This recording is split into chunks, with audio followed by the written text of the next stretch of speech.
Ta présence, oh Dieu. Rakataribo shaina mama mama. Ta présence, oh Dieu. Ta présence, oh Dieu. Ta présence, oh Dieu. Et cantare shkaribabase. Inemare shakantaribo sayana mama. Yondomori shatere bebebebe. Recantare ashaine marasa.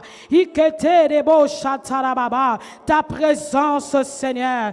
Ta présence, Seigneur. Ta présence, Seigneur. Et namara shataribo sayamama. Recantare shaina mara saikerebe. Inemara saterebo shayara baba. Recantari sheyana mare sainebero. Inemare sai karademo seterebesa. Et namari sekenterebo shaina maresa. Nous avons besoin de toi, Seigneur. Nous avons besoin de ta présence en ce lieu. Nous avons besoin de ta présence en ce lieu. Et kantarashkerebo sayamama. Seigneur, que ta présence, oh Dieu, remplisse cet endroit. Que ta présence, Seigneur, remplisse ces lieux. Que ta présence, Seigneur, affecte la vie de quelqu'un. Que ta présence, Seigneur, affecte la vie de quelqu'un en ce lieu. Et yanamara shatarababa. Ikentere sainamara boshe. Et kentere bo sayababa. Que ta présence, oh Dieu, nous fasse de bien aujourd'hui.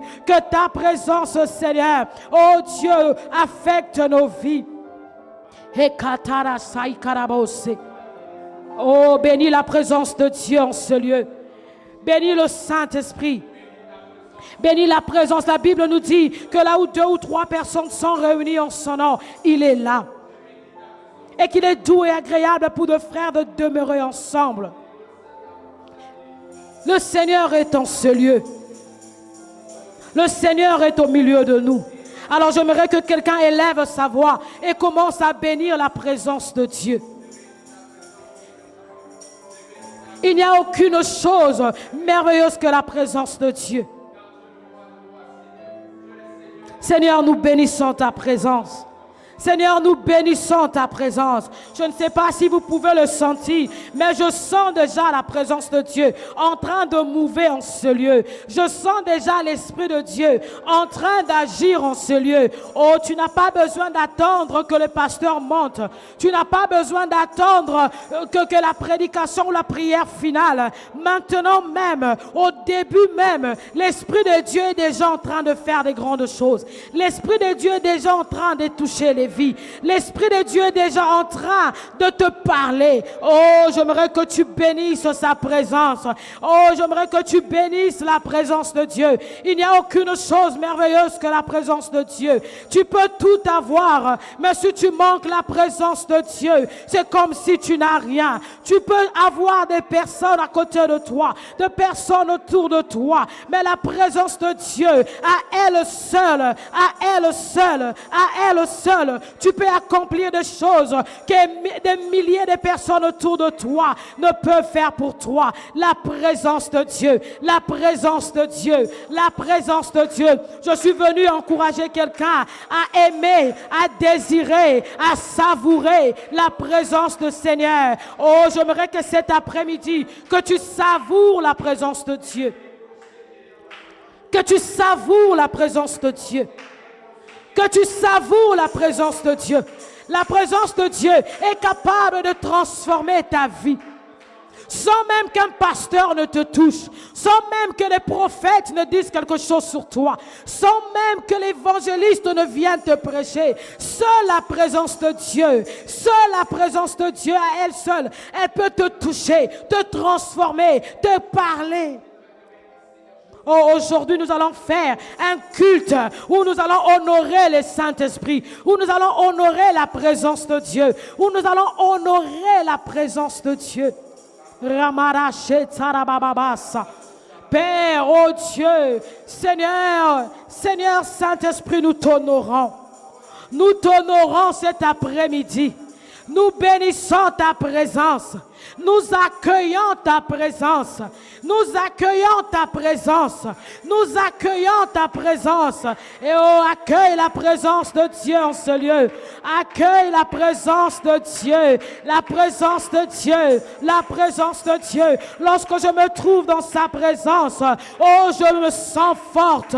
Lorsque je me trouve dans sa présence, je me sens renouvelée. Lorsque je suis dans sa présence, oh, mes ennemis, je le vois tellement petit parce que j'ai la garantie, parce que j'ai l'assurance du Dieu que je sers, du Dieu que je sers. Alors cet après-midi, j'aimerais que tu savoures la présence de Dieu. Cet après-midi, j'aimerais que tu savoures sa présence. Rabba chaterebo sayamama. Hikenterebo chatarabo seyama. Rekantaribo chatarababa sayinamaresha. Enamare saykarebo satarabo. Oh, nous aimons ta présence, ô Seigneur. Nous aimons ta présence, ô Seigneur. Oh, dans la présence de Dieu, tu peux recevoir des paroles pour adorer le Seigneur. Des fois, lorsque nous venons dans la présence de Dieu, nous ne savons pas quoi dire. Nous sommes tellement limités par nos mots. Mais la présence de Dieu, quand tu te trouves dans sa présence, l'Esprit de Dieu peut mettre dans ta bouche les mots qu'il faut pour toucher le cœur de Dieu. L'Esprit de Dieu peut mettre dans ta bouche la louange qu'il faut pour toucher le cœur de Dieu. Oh, la Bible nous dit que l'heure est venue, elle est déjà là, où les vrais adorateurs adoreront le Père en esprit, en vérité. Oh, c'est le moment, c'est le temps pour nous maintenant, que lorsque nous venons ensemble, lorsque nous nous réunissons dans sa présence, que nous puissions faire monter des louanges à Dieu, que nous puissions faire monter des louanges à Dieu, que nous puissions faire monter notre adoration à Dieu, parce qu'il en mérite. Parce qu'il en est digne. Aujourd'hui, j'aimerais te pousser à adorer Dieu autrement, en savourant sa présence, à élever le nom de Dieu autrement, en savourant sa présence.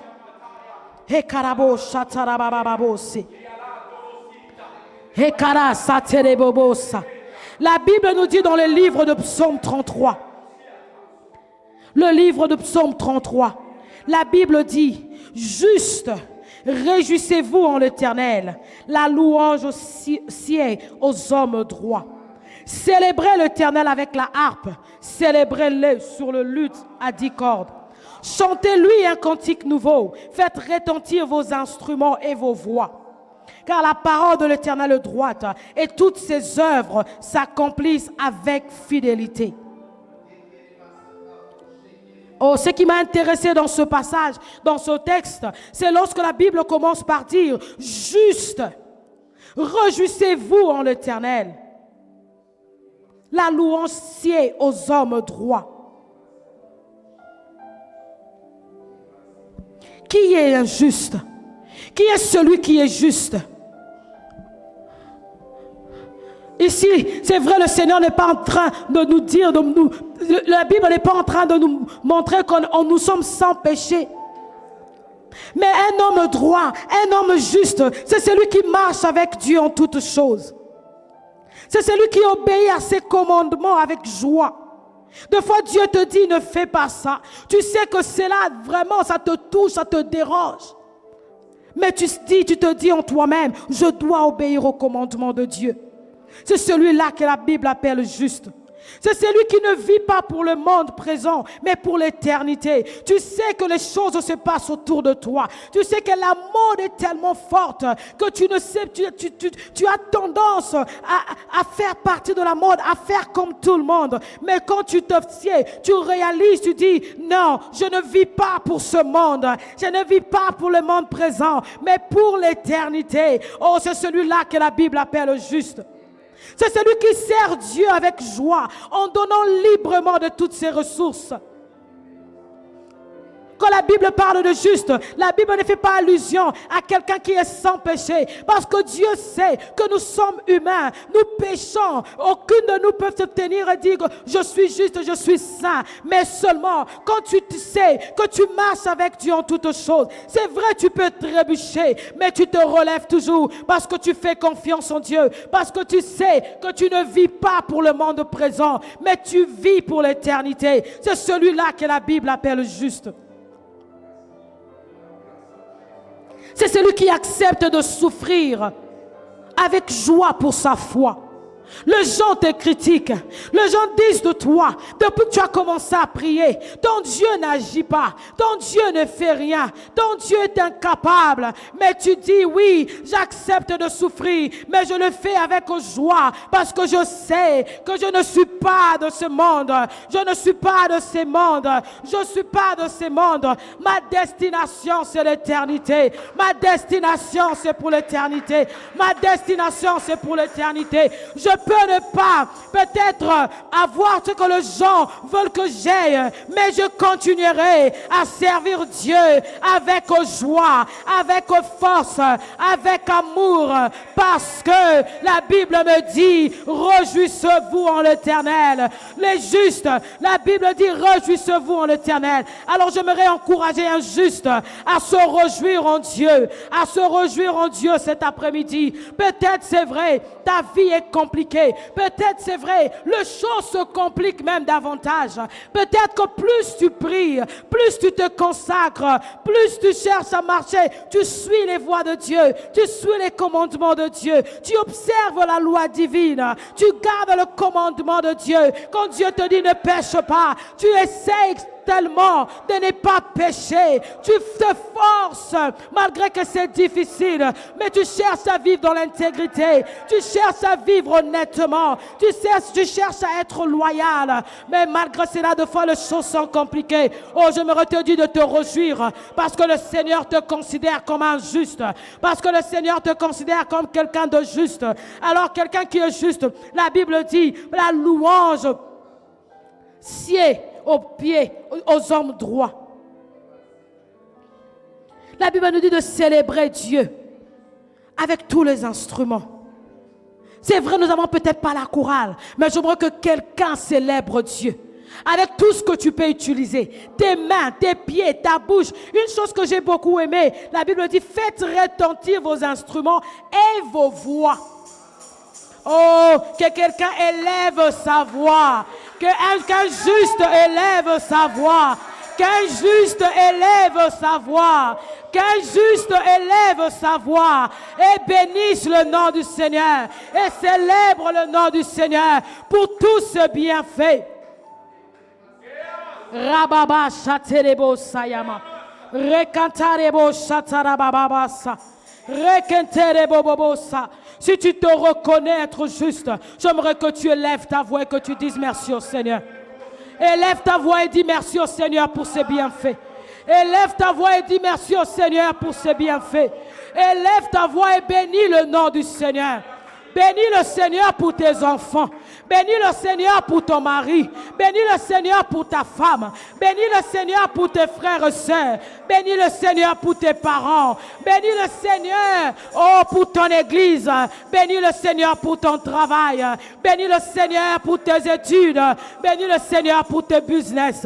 Que quelqu'un bénisse l'Éternel. Que celui qui reconnaît, oh, avoir le bienfait de Dieu. Que celui qui est en train de reconnaître que le Seigneur est celui de Dieu puissant qui a créé le ciel et la terre. Que ta personne élève sa voix. Utilise tout ce que tu peux utiliser. Fais retentir ta voix. Que cet après-midi, que nos voix montent auprès du Père. Parce que la Bible nous dit, juste réjouissez-vous en l'Éternel. Célébrez-le. Oh, nous te célébrons, Jésus. Nous te célébrons, Seigneur. Nous te célébrons, Seigneur. Et karabasha tarababose. Ranamarebo shatarabasayama. Rekantaribo shakantarabasa. Et anamarabasa tarababa. Si tu reconnais les bienfaits de Dieu, alors célèbre sa voix.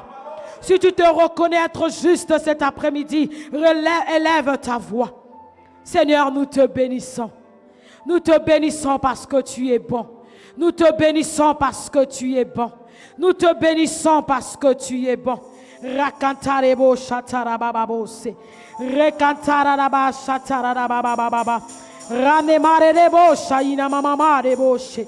Rekenterebo sakatarababababoshe. Rekantarebo shatarababababa. Inemereshkerebo sakerebo robo saterebe.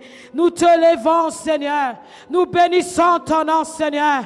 Nous bénissons ton nom, Seigneur. Nous bénissons ton nom, Seigneur. Oh, j'aimerais encourager quelqu'un à mettre un peu ses problèmes de côté, à mettre un peu ses projets de côté, mais que cet après-midi, que librement élève ta voix, que librement célèbre le nom de Dieu. Oh, le Seigneur, Dieu aime que nous puissions l'adorer. Dieu aime que nous puissions l'offrir nos louanges, notre adoration. Le Seigneur aime cela. C'est vrai, les choses peut-être ne semblent pas aller comme tu le veux. Les situations peut-être se compliquent davantage. Mais j'aimerais te dire, j'aimerais t'encourager à te réjouir en l'Éternel. Parce que si nous descendons au verset 9 du psaume 33, la Bible dit, car il dit et la chose arrive. Il ordonne et elle existe. Le Dieu que nous adorons est fidèle. Le Dieu que nous célébrons est fidèle. Ce qu'il dit, il l'accomplit. Ce qu'il dit, quand il dit une chose, cette chose arrive. Quand tu l'ordonnes, la chose existe.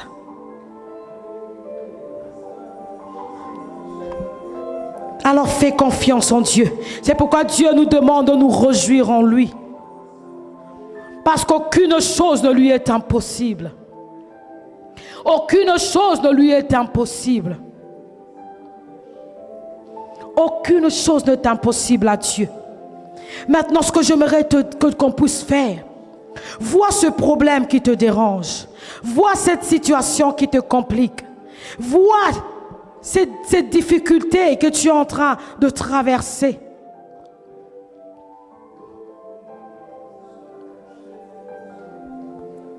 Et réalise maintenant que le Dieu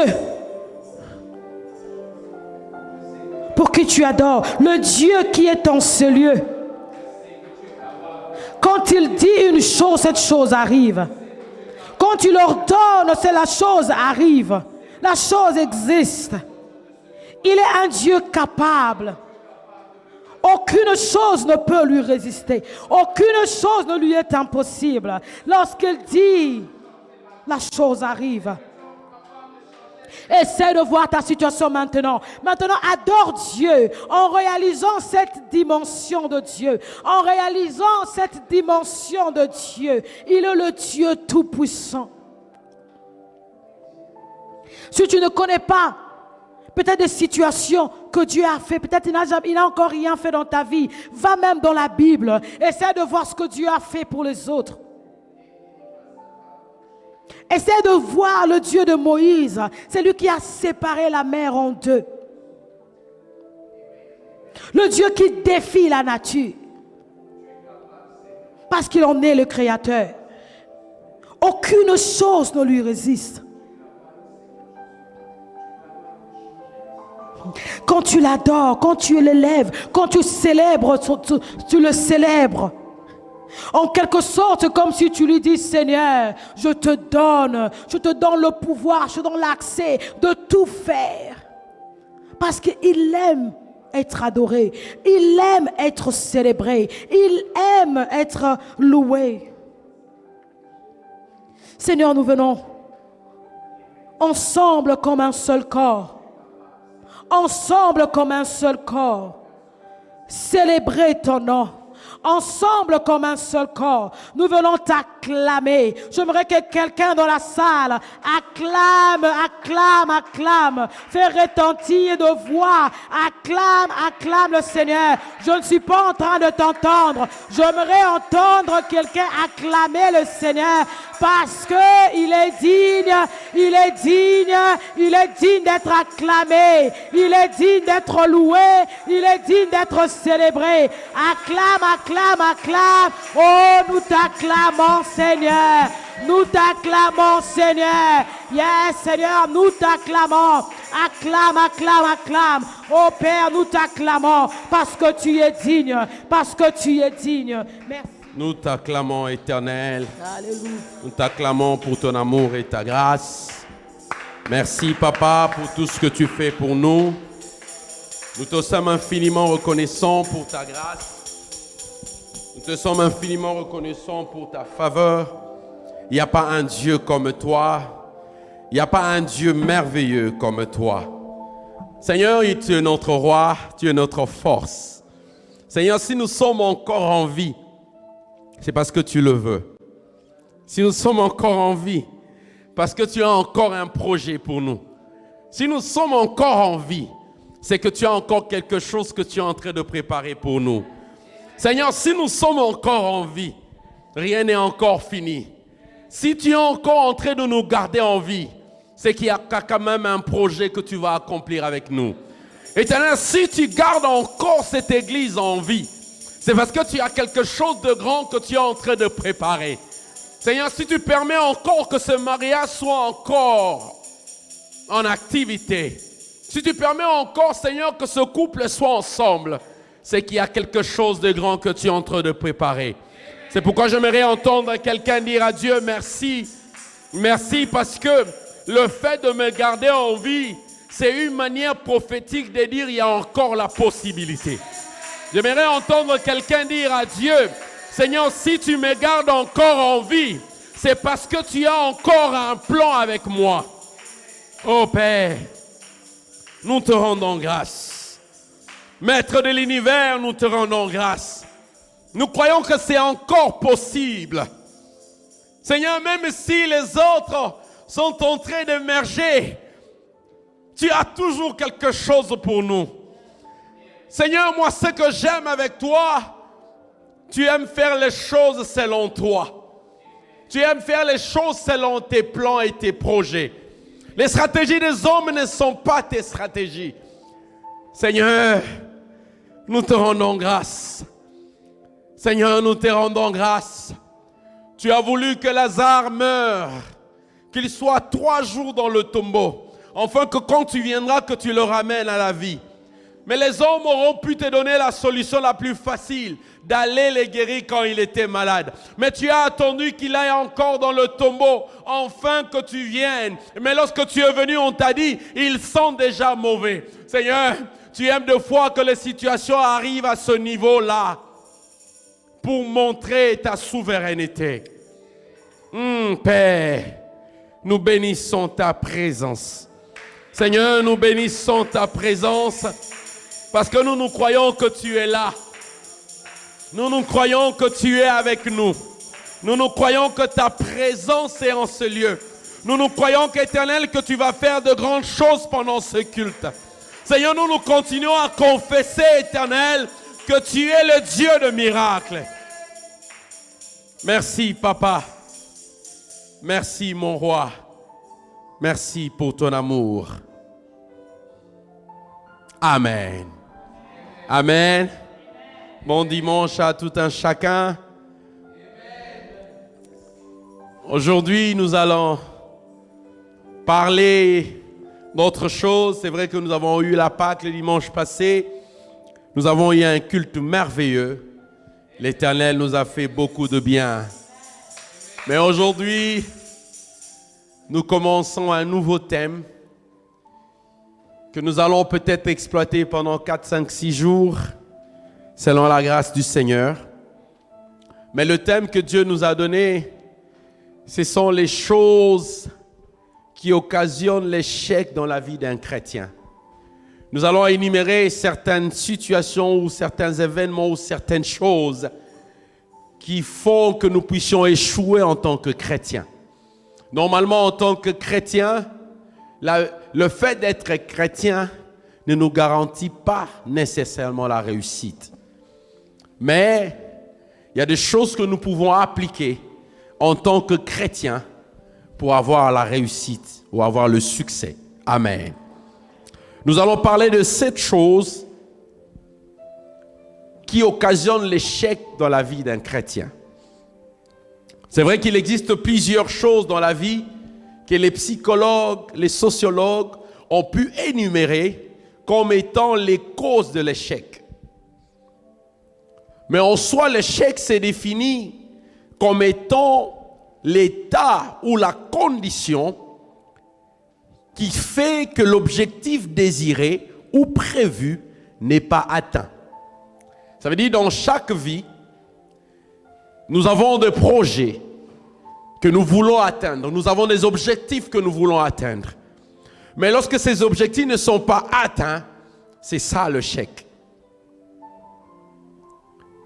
L'échec aussi peut être vu comme l'opposé du succès. Lorsqu'il n'y a pas de succès, c'est l'échec. Mais cela aussi peut désigner un sentiment qui surgit lorsqu'on rejette quelque chose au même titre que le regret. L'échec nous entoure tout le jour. L'échec, c'est quelque chose que nous vivons avec tout le jour. Mais l'échec a toujours des associés. L'échec a toujours des alliés. L'échec a toujours des choses ou des hommes qui contribuent à notre échec. Je veux dire à l'église ceci. Réussir n'est pas facile. Réussir exige beaucoup de discipline et beaucoup d'autres choses qui poussent, qui nous amènent à la réussite. Mais je vais vous dire une chose. Je ne sais pas si je peux avoir un petit son. Je vais vous dire une chose, c'est que dans la vie, les hommes ne vous donneront toujours pas de cadeaux. Les hommes ne vous donneront toujours pas de cadeaux. Papa Jacques, s'il faut réussir dans la vie, les hommes se battront pour que tu échoues. Pendant que toi, tu es en train de te battre pour réussir, il y aura des gens qui se battront pour te maintenir au même niveau. Pendant que toi, tu travailles fort pour aller de l'avant, il y aura des gens qui seront là pour te tirer en arrière pour que tu échoues. Mais ce que j'aime, c'est que les plans des hommes ne sont pas les plans de Dieu. Amen. Même là où on t'attendrait le moins, Dieu peut te faire surgir. 7 choses qui occasionnent l'échec dans la vie d'un chrétien. La première des choses, ce sont les faux calculs de la vie. Dis avec moi, les faux calculs de la vie. La deuxième chose, c'est la gestion du cœur et des émotions. La troisième chose, c'est la victimisation et les justifications. Quatrième chose, c'est le manque de discipline et de travail. La cinquième chose, c'est l'entourage. La sixième chose, c'est l'orgueil. Et la septième chose, c'est le manque de vision. Il y en a plusieurs, mais j'ai pris ces 7 et nous allons travailler dessus pendant tous ces dimanches. Amen.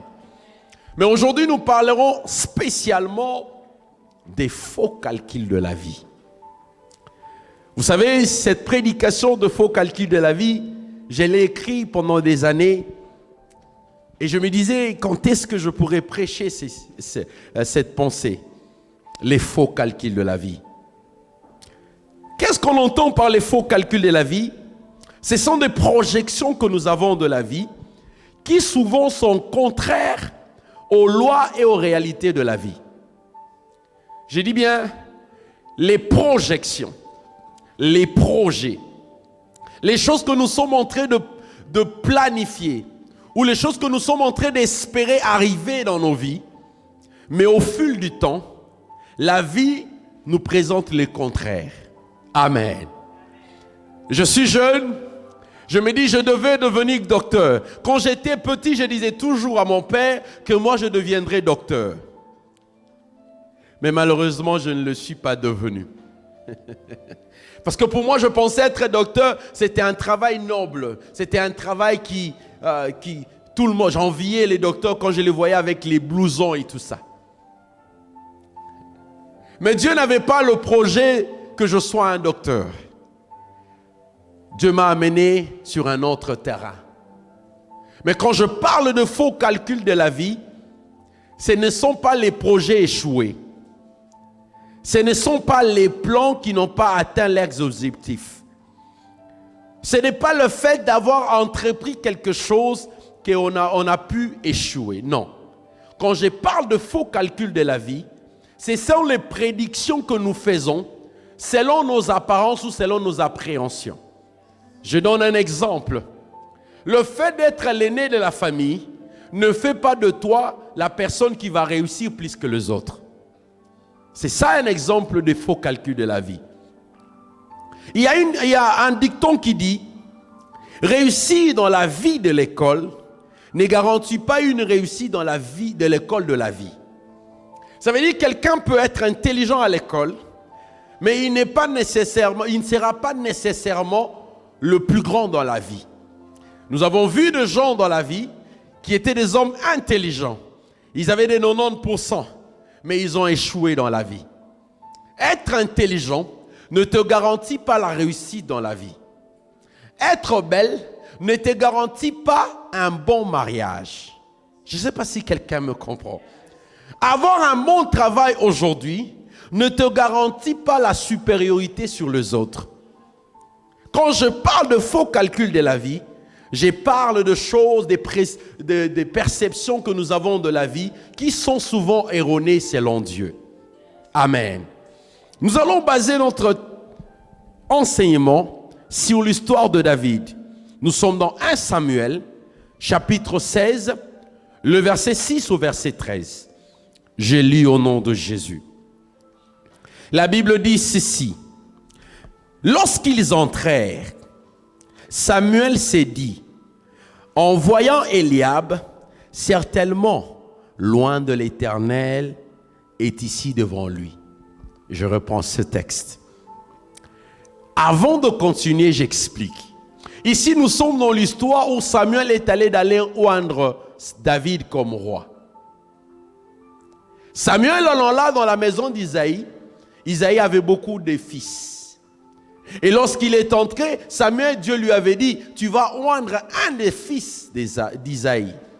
Lorsqu'il entre dans la maison, la première personne qui se présente devant lui, c'est Eliab.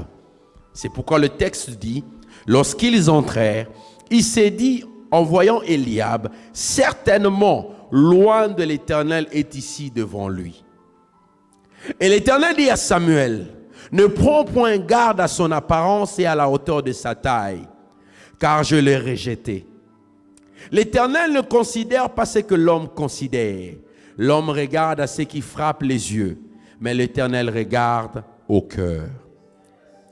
Isaïe appela Abinadab et le fit passer devant Samuel. Samuel dit, l'Éternel n'a pas non plus choisi celui-ci.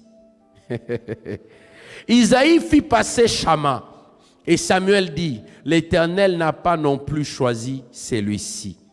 Isaïe fit passer 7 fils devant Samuel. Samuel dit à Isaïe, l'Éternel n'a choisi aucun d'entre eux. Puis Samuel dit à Isaïe, ce sont là tous tes fils.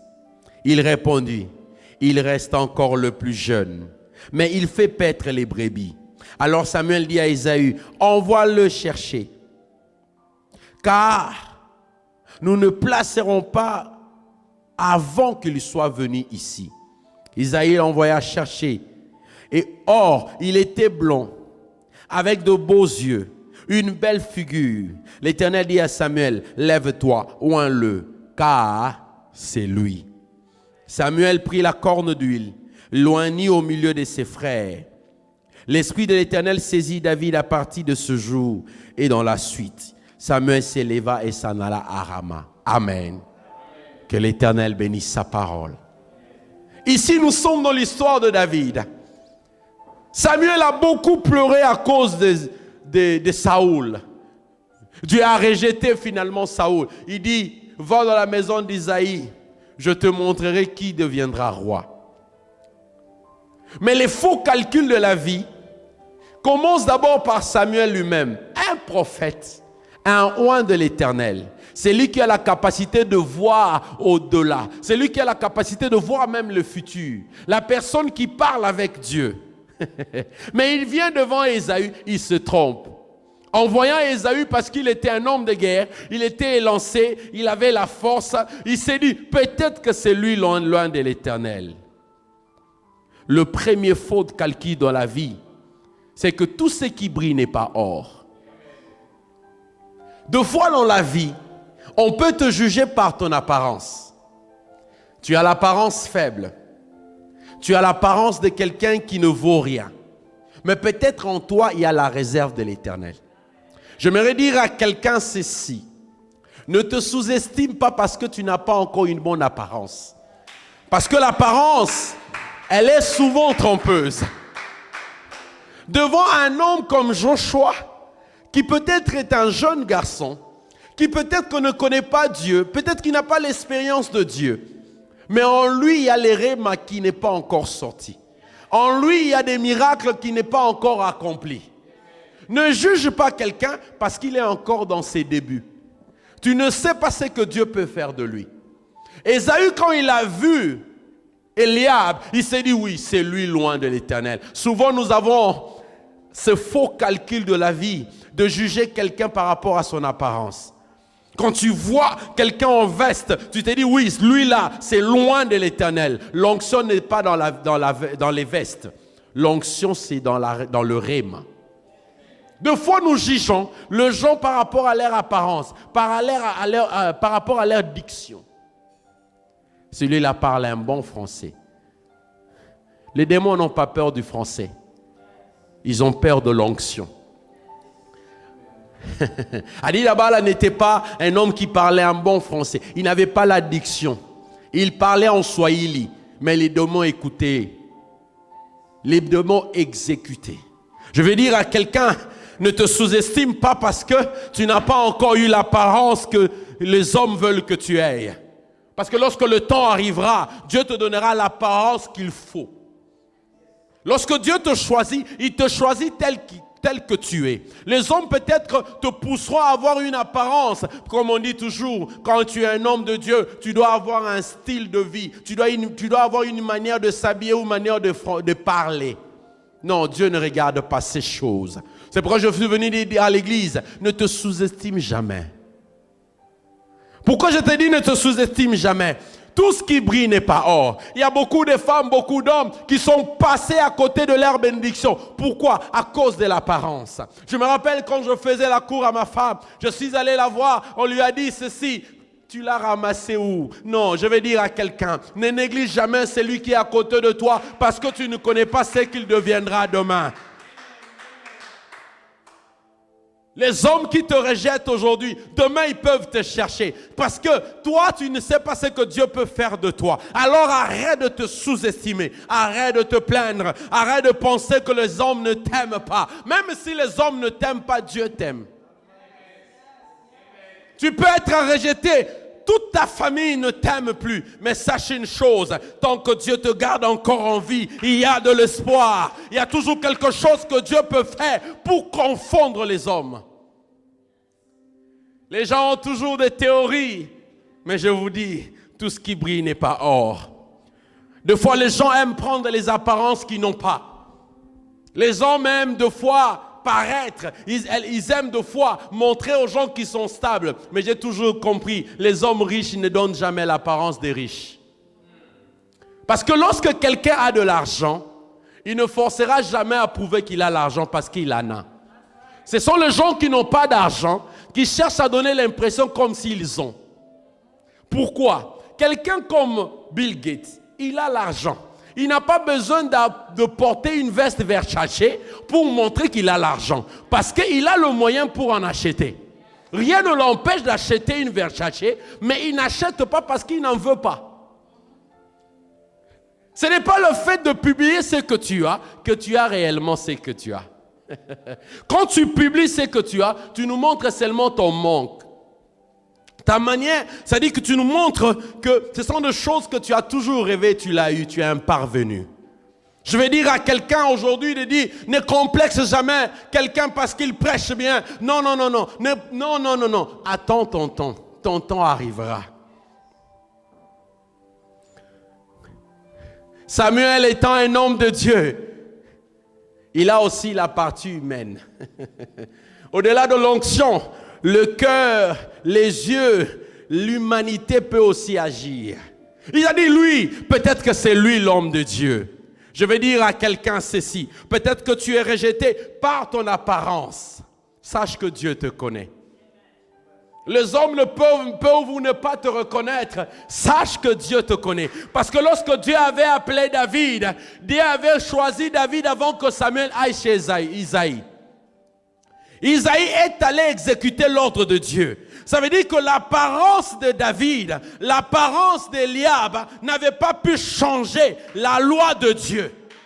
Si Dieu t'a choisi, aucun homme ne peut changer. Isaïe a pensé, oh non, Samuel a pensé que c'était Eliab le lit de Dieu. Mais lorsque Dieu t'a choisi, personne ne peut le changer.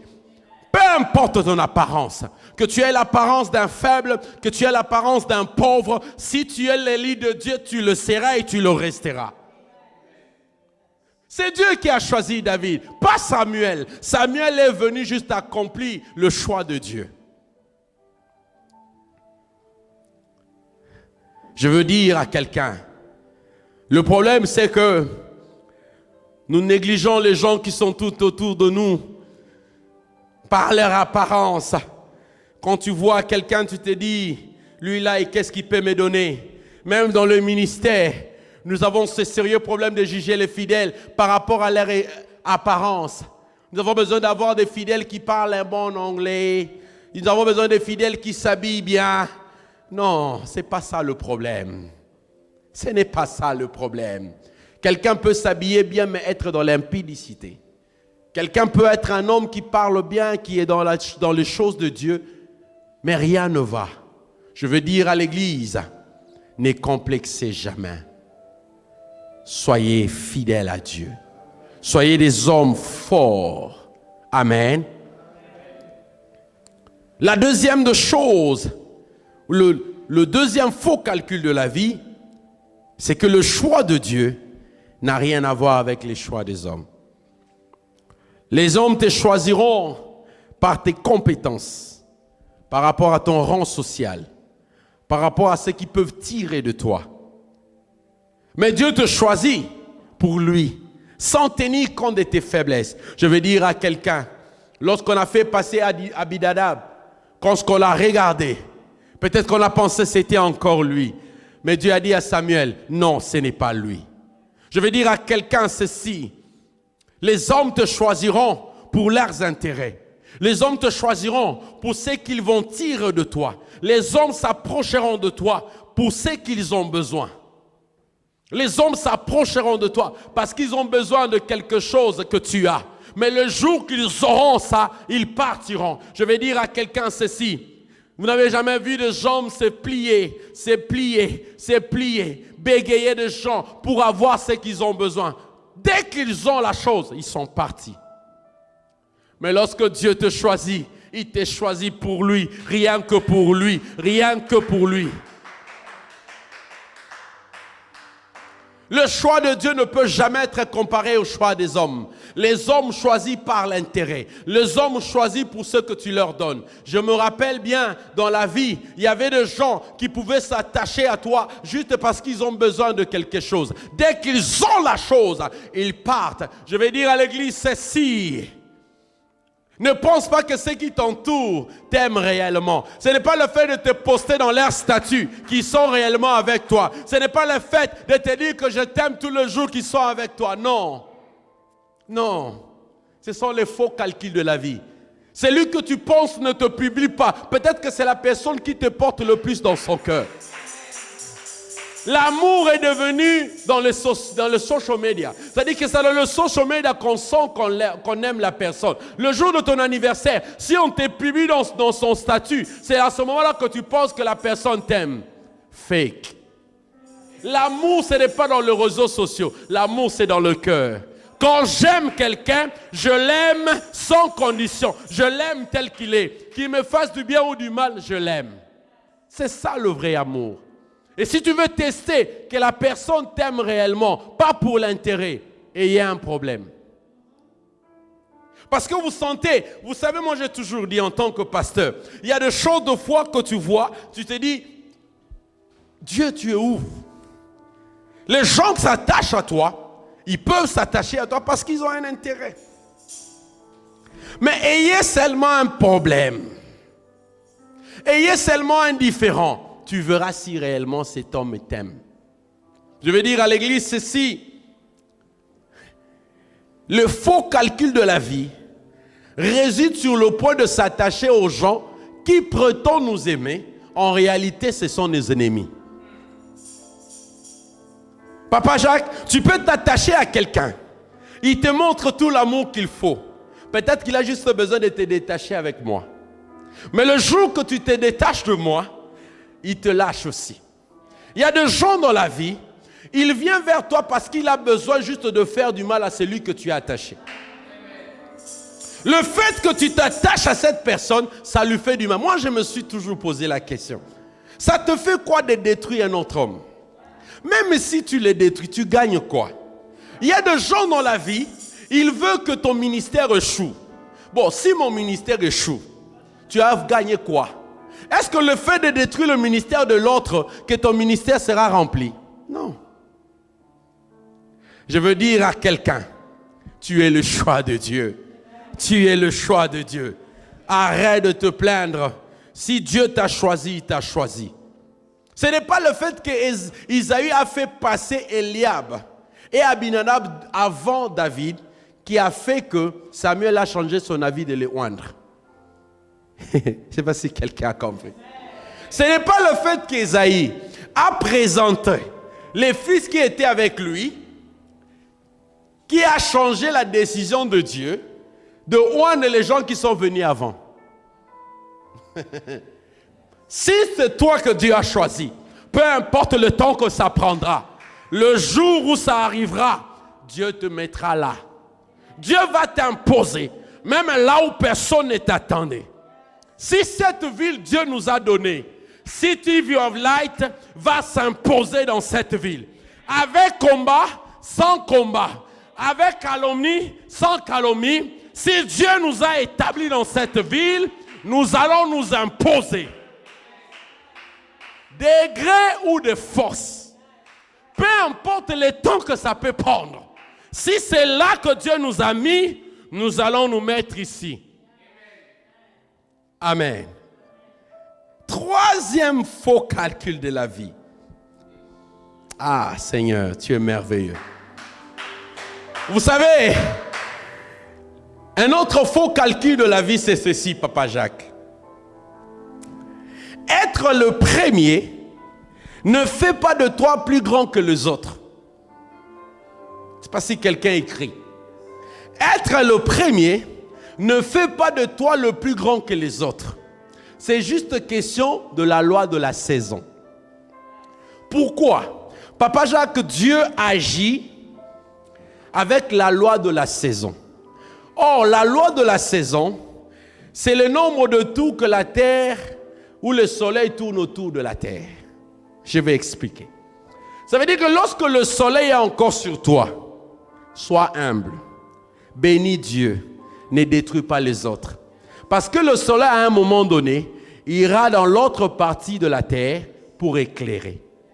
J'ai suivi quelque chose qui m'a fait du bien hier. Un homme qui donnait l'exemple, il dit, Dieu est comme un roulage.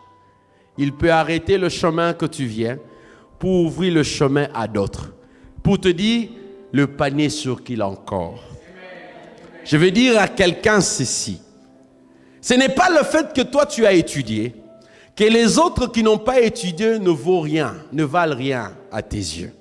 Parce que les études ou les diplômes que tu as ne te garantit pas la réussite. Dieu a béni les hommes qui n'ont pas étudié.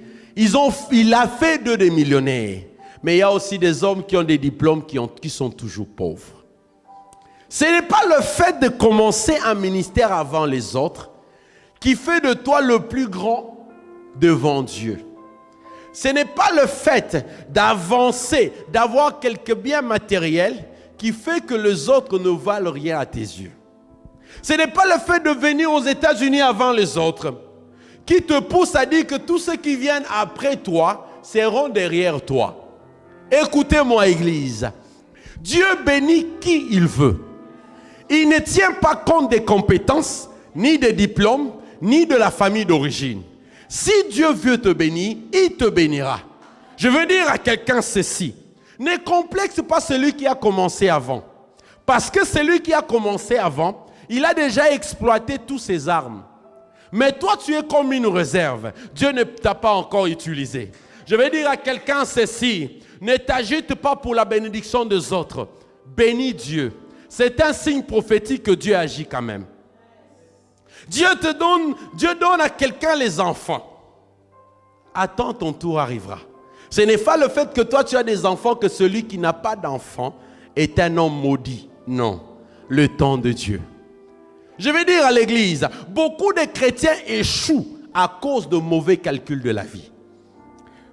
Les autres pensent, le fait d'avoir une belle voiture fait de toi plus stable que celui qui a une mauvaise voiture. Mais tu oublies peut-être que celui qui a une mauvaise voiture a $1 million dans le compte. Je ne sais pas si l'église m'entend. Ce n'est pas le fait que toi tu vas en vacances, que l'autre ne part pas, que tu es plus stable que lui. Le faux calcul de la vie. Je vais dire à l'église, les chrétiens, nous souffrons de ce complexe. Parce que tel fait telle chose, il est plus grand que toi. Peut-être, toutes les vacances, toutes les choses que tu vois en ligne, ce ne sont que des cartes de crédit. Alors arrête de te déranger. Sois en paix. Laisse Dieu agir selon son temps. Les faux calculs de la vie. Ne minimise pas quelqu'un. Ne donne pas beaucoup de respect à quelqu'un parce qu'il te montre comme s'il est grand. Il n'est pas grand. Respecte tout le monde. Peu importe leurs moyens, peu importe son aspect extérieur, peu importe ce qu'il est, ne néglige jamais quelqu'un. Nous n'avons pas vu en Afrique des gens qui étaient moines et qui sont devenus des millionnaires. Facebook, il était qui? Il n'avait rien. Aujourd'hui, il compte des millions. Il y a des gens qui sont partis de néant, que Dieu a élevés. Je vais dire à l'église ceci, arrêtez de faire les faux calculs de la vie. Si le trône est à toi, comme David, Dieu attendra qu'on fasse passer tous les fils d'Isaïe. Pourquoi on fait passer tous les fils d'Isaïe? Parce que Dieu devait disqualifier tout un chacun, afin de confondre même Samuel.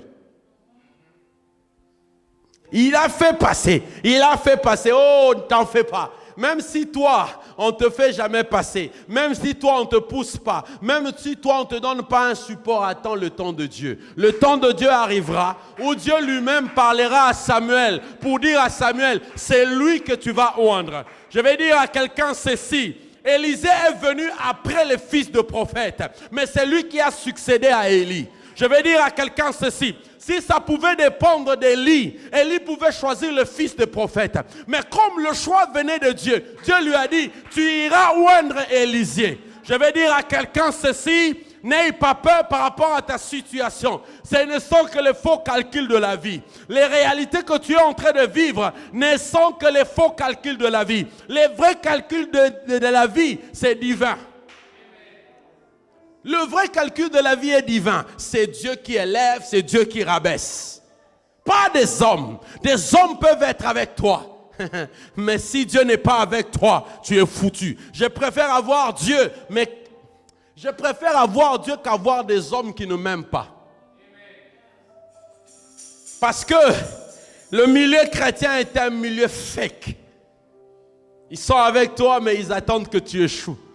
Ils te consolent, mais tout en te tuant derrière. Ils sont avec toi, ils te prêtent l'oreille, non pas pour t'aider, mais pour te calomnier après toi. Je vais dire à l'église ceci, arrête d'avoir les faux calculs de la vie. La vie nous réserve beaucoup de choses. J'ai vu des gens dans la vie être bénis parce qu'il a eu un travail. Il minimise tout le monde, il dénigre tout le monde. Parce qu'il a un bon travail et que les autres sont au chômage, il se voit à la hauteur de tout. Il critique tout le monde, il insulte tout le monde. T'en fais pas, Dieu va t'enseigner la vie. J'ai vu des gens que Dieu a enseigné malgré qu'il ne comprendra jamais. Mais Dieu enseigne toujours. Toi qui méprises les gens, sache une chose, Dieu te montrera que celui qui élève. Ne te moque pas de quelqu'un parce qu'il est dans sa faiblesse. Parce que tu ne sais pas, cette faiblesse l'amènera où? Parce que c'est dans la faiblesse que Dieu peut élever quelqu'un. Quand les autres sont dans la souffrance, tu te manques, tu es content, tu t'es réjoui du malheur des autres. On verra, qui es-tu?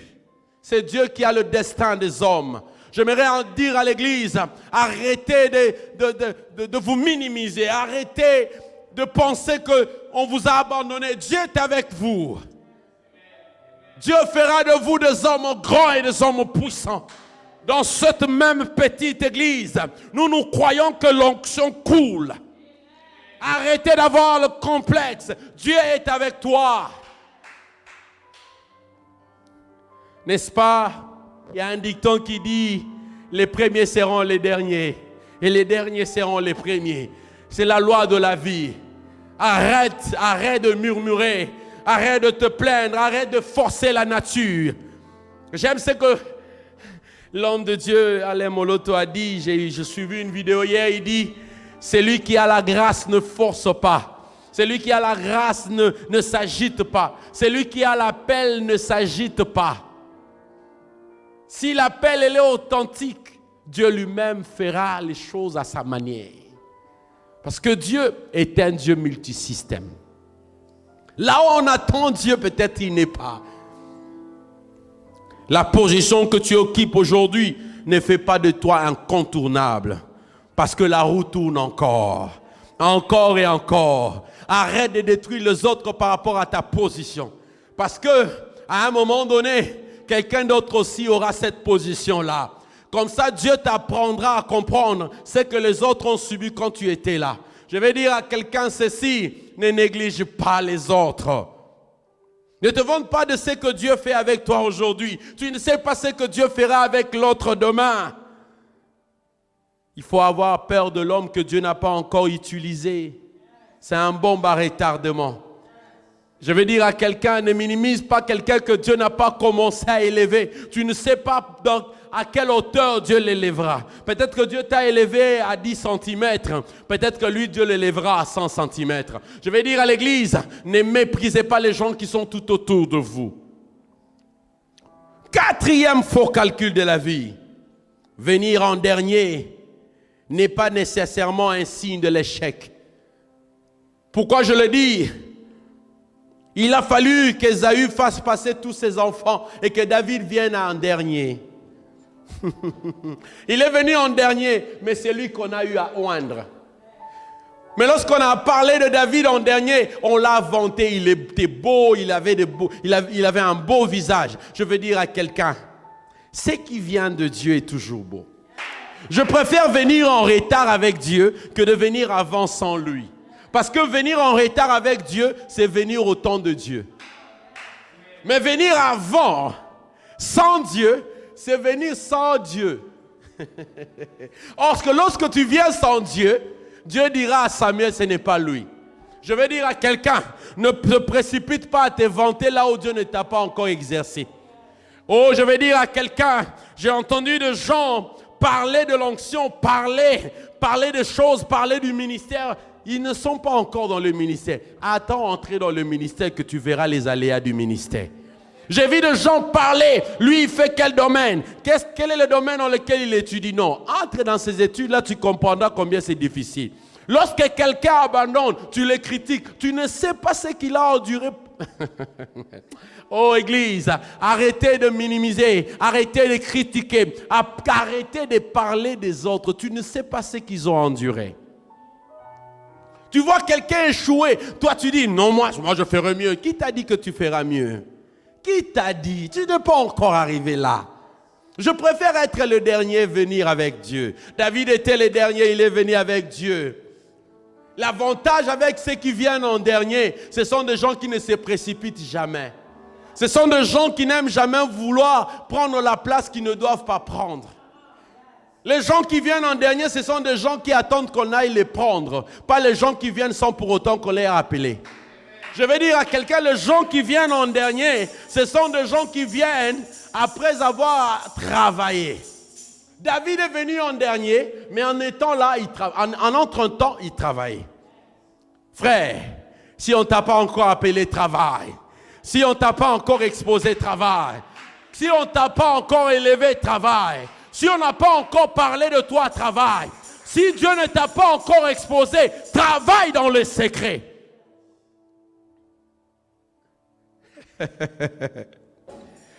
Ah mon Dieu, David est venu en dernier, mais c'est lui qu'on a oint. Parce que la décision de oindre ne dépendait que de Dieu. Samuel avait la corne, mais Samuel avait la corne d'huile, mais c'est lui qui ne devait pas décider qui oindre. Je ne sais pas si quelqu'un comprend. Il avait la corne d'huile, mais c'est Dieu qui devait décider sur quelle tête cette huile devait descendre. Je vais dire à quelqu'un, ne mets pas ta tête là où Dieu ne te veut pas. Ne mets pas ta tête là où Dieu ne veut pas qu'on puisse te verser d'huile. Reste là où Dieu te veut, même si ça viendra en retard. Mais pourvu que ça soit Dieu qui a décidé. Je préfère être le dernier là où Dieu me veut que d'être le premier là où Dieu ne me veut pas. Je préfère être dans l'école de David où j'apprends. J'attends mon temps que de me presser pour que je sois comme Esaïe, pour que je sois comme Eliab.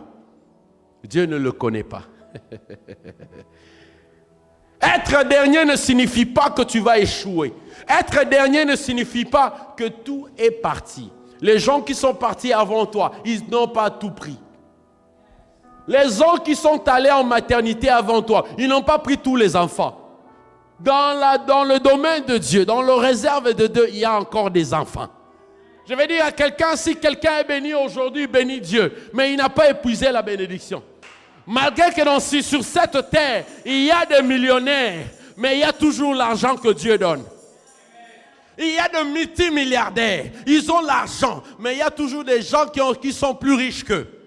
Dieu ne s'épuise jamais du don. Dieu ne s'épuise jamais de ce qu'il va donner. Même s'il y a quelqu'un qui a l'onction qui coule, sache qu'il y a encore l'onction que Dieu peut te donner.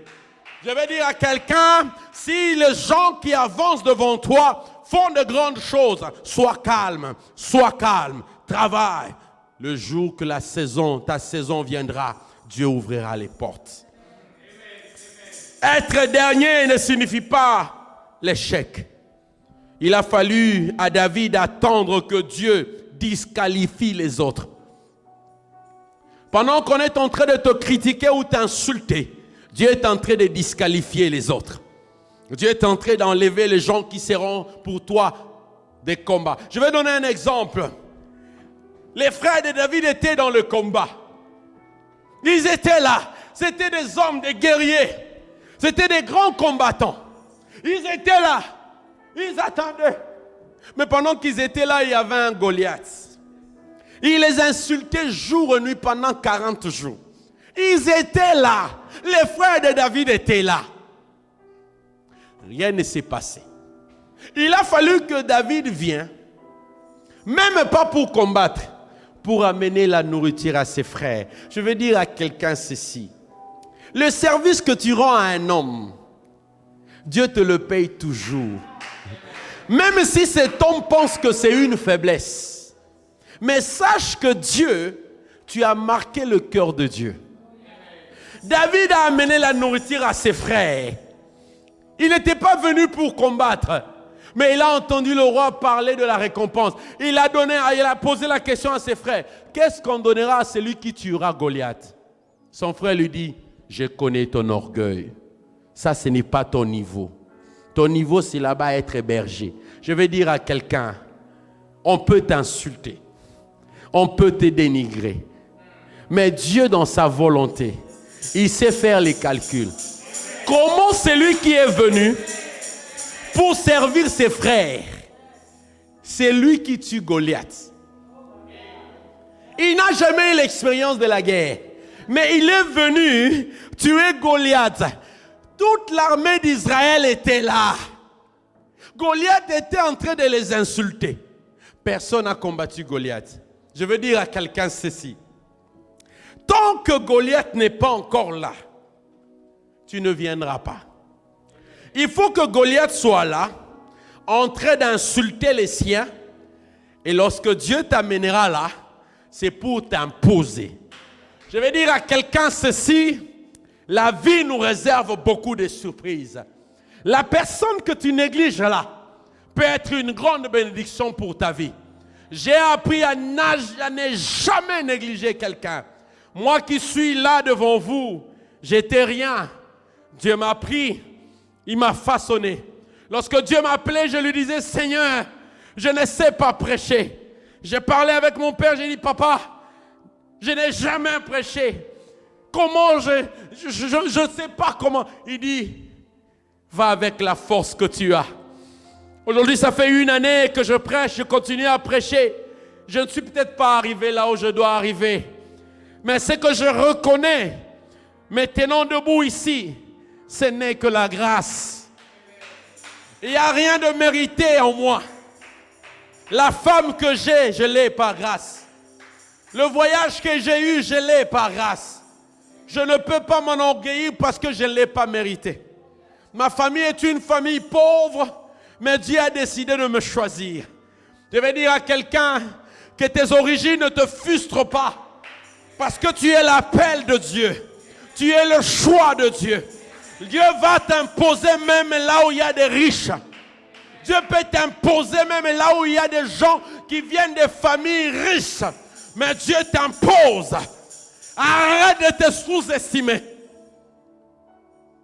Les calculs des hommes sont toujours trompeurs. Ce sont les calculs de Dieu qui marchent. Venir en dernier était aussi la stratégie de Dieu. Des fois, Dieu aime que tu viennes en retard. Des fois, Dieu aime qu'on te néglige un peu. Des fois, Dieu aime qu'on t'insulte beaucoup. Parce que le jour qu'il fera quelque chose, qu'on comprenne qu'il n'y a que Dieu qui peut faire ces choses. Parce que lorsque tu arrives, lorsqu'on t'accepte d'un coup, tu ne verras pas la main de Dieu. Tu ne verras pas Dieu. Il faudra qu'on te rejette, qu'on t'insulte, qu'on publie tout le monde, mais toi on ne te publie pas. Mais sache que c'est ça le chemin de Dieu. Moi, c'est que j'ai toujours dit, le Dieu que je sais, je ne l'ai jamais demandé de le servir. Il m'a dit, viens, tu me serviras. Venir en dernier n'est pas le synonyme de l'échec. Je suis venu encourager quelqu'un. Peut-être qu'il y a des gens qui sont venus en Amérique avant toi. Ne désespère pas. Ils ont fait leur temps. Ton temps aussi est en train d'arriver. Je suis en train d'appeler à dire à quelqu'un, il y a une saison, une grande saison qui est en train de venir. Perdre un mari n'est pas une fatalité. Parce que Dieu peut te restaurer avec un homme plus grand et plus puissant que l'homme que tu as perdu. Perdre une relation n'est pas une fatalité. Tu peux perdre 10 personnes, Dieu t'en donne 100. Je vais dire à quelqu'un ceci. Quelqu'un qui croit en Dieu, l'échec n'est pas son partage. L'échec sera ton partage quand tu crois aux hommes. Les hommes peuvent changer. Aujourd'hui, ils peuvent être tes amis. Demain, ils peuvent être tes ennemis. Et il a foi en Dieu. David avait eu la foi en Dieu. David, je peux le dire, c'était un enfant maltraité. Pendant que ses frères étaient avec leur père, David était où? En train de perdre les brebis. Donc David non sera mis à la salité. Il ne faisait qu'un travail pas noble. Mais je veux vous dire une chose. Dieu se réside dans ces choses-là.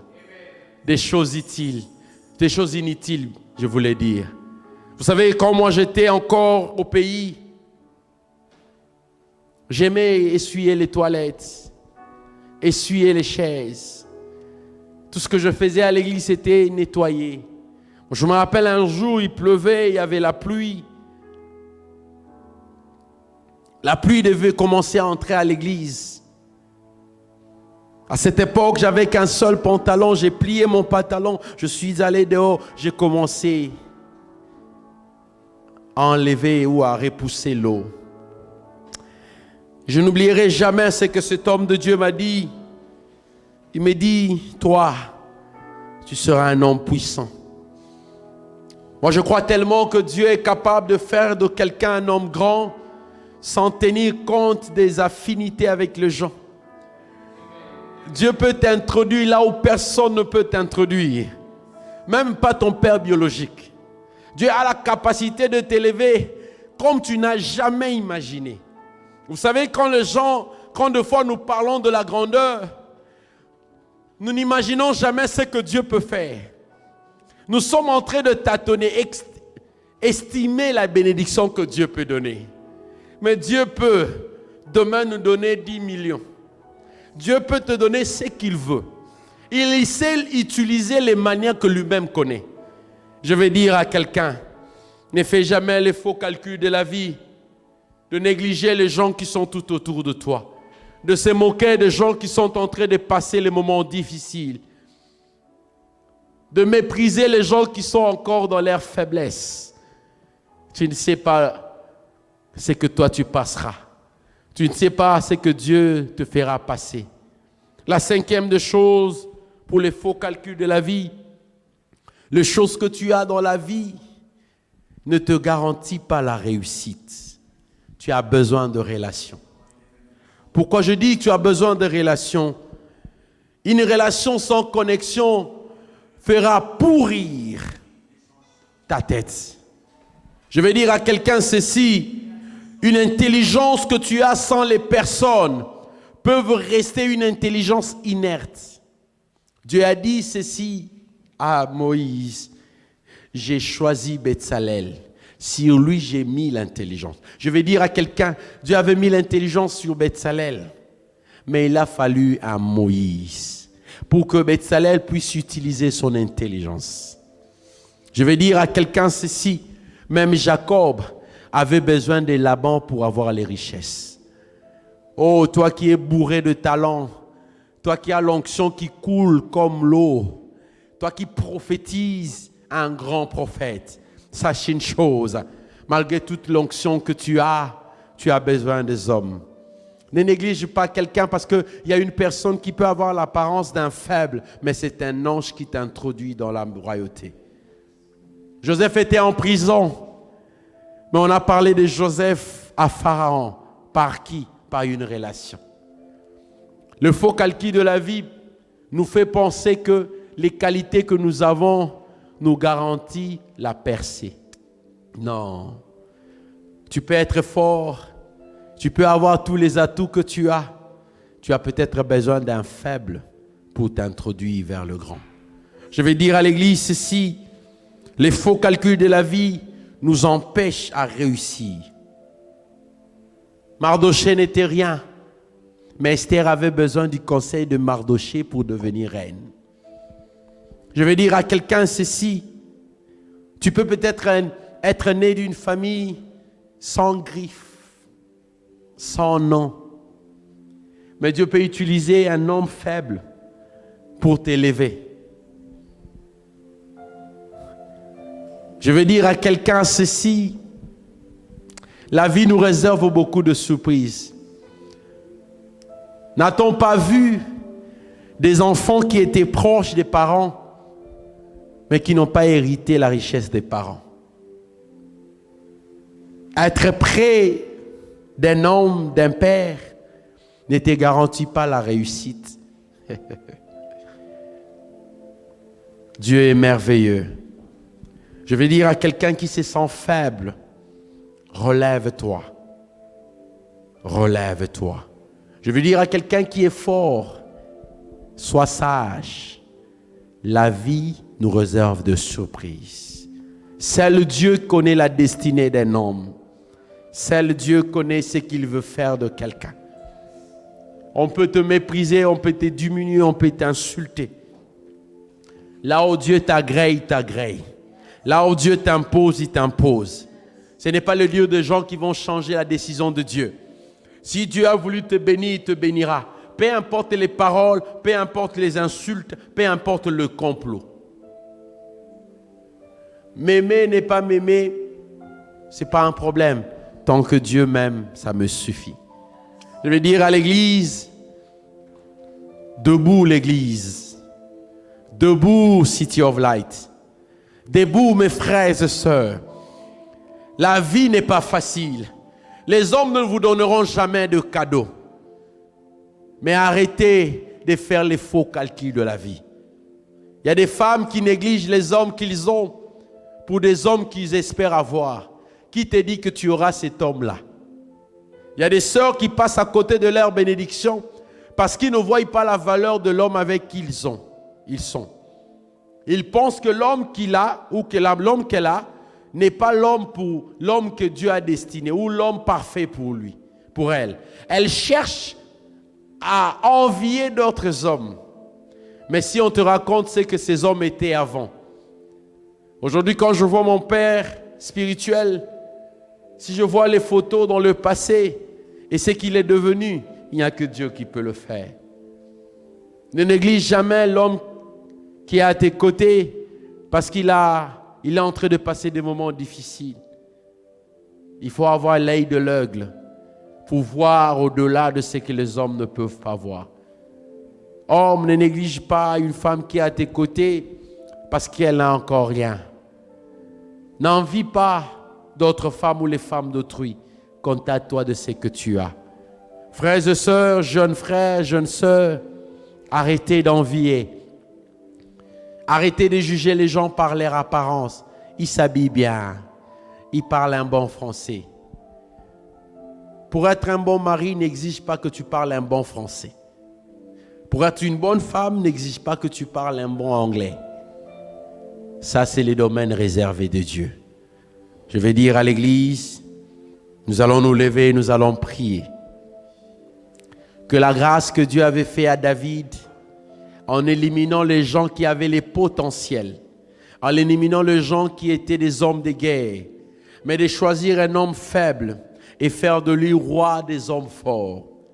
Que cette grâce s'attache à tout un chacun. Que cette grâce s'attache à cette église. J'aimerais entendre quelqu'un dire à Dieu, Seigneur, que la grâce que tu avais faite à David, que cette grâce s'attache à moi.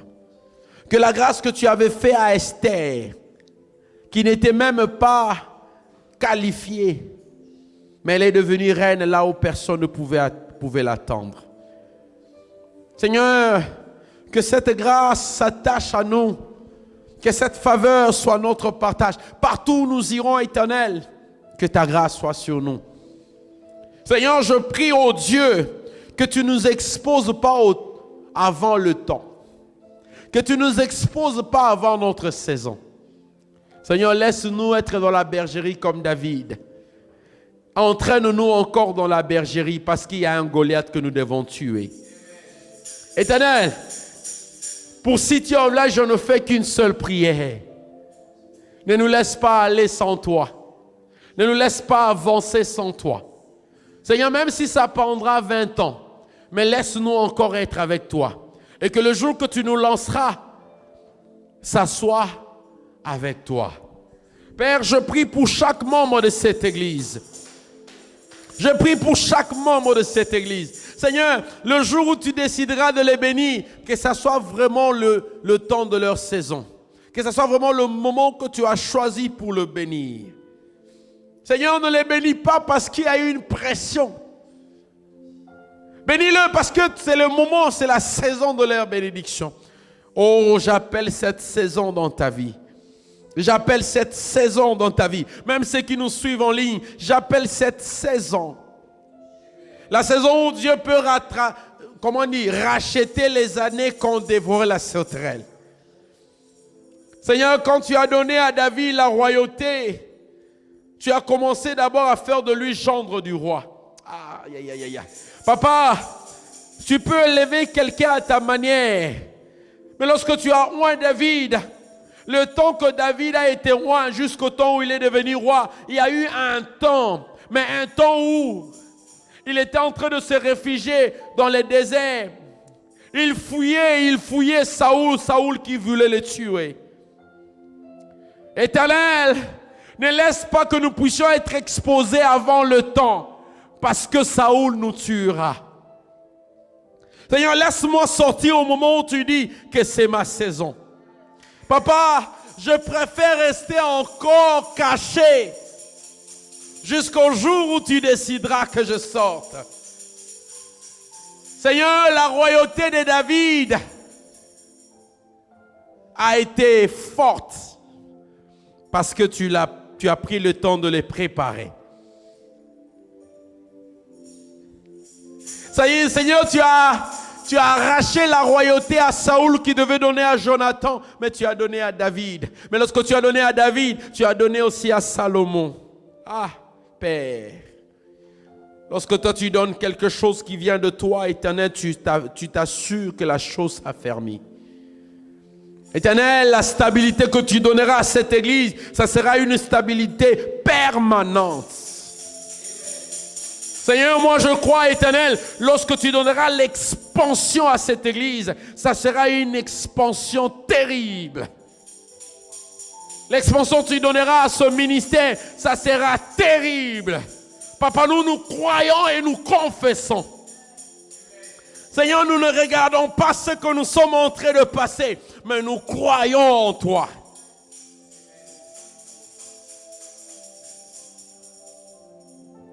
Seigneur, même David a eu un premier fils qui s'appelait Amnon. Mais la royauté a été donnée au 10e fils, qui est Salomon. Papa, tu choisis le genre selon ta volonté, parce que Amnon était un fils légitime. Salomon, un fils de la concubine, c'est à lui que tu as donné la royauté. Seigneur, je préfère être un Salomon, fils d'une concubine, mais avec la royauté. Papa, je te prie pour cette église, que cette grâce de David nous entoure. Seigneur, je prie que cette onction de mon Père soit sur cette église. Seigneur, nous sommes en train de passer des moments que mon Père a eu à passer, les mépris, toutes ces choses, Éternel. Mais je crois à une chose, de la même manière que tu as relevé sa tête, tu releveras la tête de plusieurs. Seigneur, de la même manière que mon Père a vécu les mépris, Seigneur, je sais que c'est le chemin par lequel tu nous fais passer. Mais je crois, ô Dieu, que tu es fidèle. Tu es allé choisir Élisée pendant qu'Élisée était en train de travailler dans sa famille. Tu as oublié que les fils de prophètes qui étaient avec Élie étaient tout autour d'Élie. Père, c'est toi qui fais le meilleur choix divin. Père, c'est toi qui fais un choix.